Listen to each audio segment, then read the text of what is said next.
Hey everyone, check it out. Today is episode one of the Sapaa show. The Sapaa show. I'm gonna be teaching you how to make a Conlang in a six episode series. It's gonna be amazing. It's gonna be great. It's gonna be everything you ever hoped for. But let me get some stuff out of the way first. If you've never watched the Sapaa show before, you may be thinking, well, Sapaa, that's me. I'm sure you're thinking, well, Sapaa, what is a conlang? What are you talking about, man? What are you going on about, man? I don't know what a conlang. I don't know what a conlang is. That is perfectly all right if you don't know what a conlang is. That is totally okay. I'm not gonna get mad at you because that is exactly what we are going to be talking about right in this episode today. We're actually going to be talking about what a conlang is. A conlang is a soul-sucking waste of time. Conlang is short for constructed language because it's a language that you make. Sorry, that was my dog. It's a language that you make. It's not one that comes about naturally. That's what's called a natural language. English, Spanish, Mandarin Chinese, Russian, Indonesian, those aren't conlangs. Some people might argue that a lot of languages have aspects of them that have been kind of controlled, but that doesn't make them conlangs because the vast majority of the substance of all of these languages develop naturally as a way for people to communicate with each other. Now, conlangs are a simulation of that sometimes. It's a language, effectively. It's a method of communication that's invented by you. You're detailing all of the things about this language. You know what? I'm just going to turn the camera to my dog. There are actually a surprising amount of reasons to make a conlang. Well, okay, so basically, if you want to make a conlang, you got to sort out what you're trying to do with the conlang before you start making it. When you're making the conlang, okay, so there are a bunch of different types of conlang, and you got to think about it that way. So, for instance, one of the first types of conlang that got really popular, it's called an auxlang. I'm going to turn it away now for a dramatic effect. If you're making an auxlang, it's called an international auxiliary language, or it could just be an auxiliary language and not be international. But what you're doing with it, you're using it as a language for people to speak when they don't already speak each other's languages. Like, okay, if you've ever heard of what Esperanto did, there's this guy, Zamenhof, and he was like, I'm going to unite the world by making a language, and everybody can learn the language, and everybody will speak the language. And it was a really shitty language. It was a really bad language. But he tried, and that was what was important, so we all love him. And he was trying to get everybody in the world to be able to speak the same language. That was his goal, right? He wanted to have Esperanto unite the world. And so that's an international auxiliary language right there. You know, there are other examples like Novial, Vatgil is a good example. Um, sorry, it's not a good example. Another thing you could do is do an auxiliary language.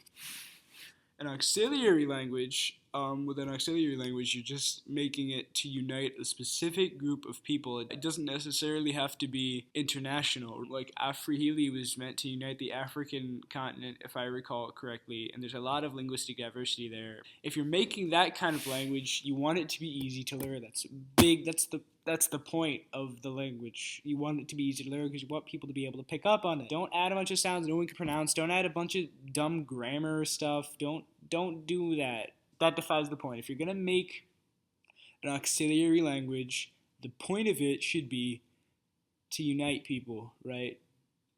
Okay, that was my spiel. Scene change. I'll just talk about auxlangs, and I'm sure you're thinking, "Geez, Louise, man, conlang seems hard, man. I don't want to have to conlang just to suit a particular group of people." Well, the good news is you totally don't. That was just one type of language. That's an auxlang, but now I'm going to move on to another type of language, which is called an artlang. Artlangs are absolutely, totally different than auxlangs. The only real shared trait between them is that they're conlangs. They're constructed languages, but an artlang is made with an entirely different purpose in mind. An artlang is what the name implies. It's a language created for artistic purposes. Their main subdivision is fictional languages, ficlangs, which I'm going to talk about a bit later. A lot of artistic languages are mainly made for fiction. Good examples include the Elvish languages from The Lord of the Rings. Those are some of the most famous languages ever made, actually. As well as Dothraki from Game of Thrones by the excellent conlanger David Peterson. I recommend his stuff. All those languages made for movies and made for books and made for television, all those languages, Klingon, right? They're all artlangs. They're made for artistic purposes. If you were making like a science fiction story and you wanted to make some language for your aliens to speak, that's an artlang.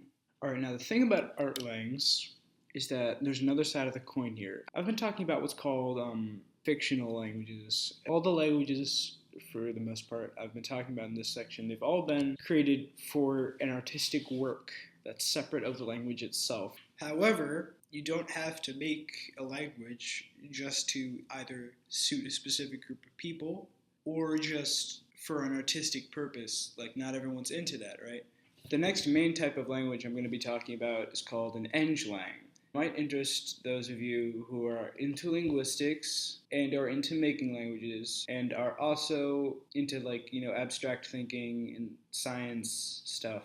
You feel me? Ooh, look at this shot. This is going to be cool. An englang is a language that you're developing to test some sort of scientific hypothesis. It's going to be a hypothesis about language and how it works, or humans and how they work, and they're pretty related subjects. Like, for instance, if you were like, oh man, I wonder what a language would be like if it didn't have any vowels, that's an engineered language. Or if you're like, I wonder what a language would be like if it didn't have nouns or verbs or adjectives. Like, how about I just have all my parts of speech to name some pretentious thing? That's an englang. They're all englangs. Probably one of the, if not the most famous examples of an englang is Lojban.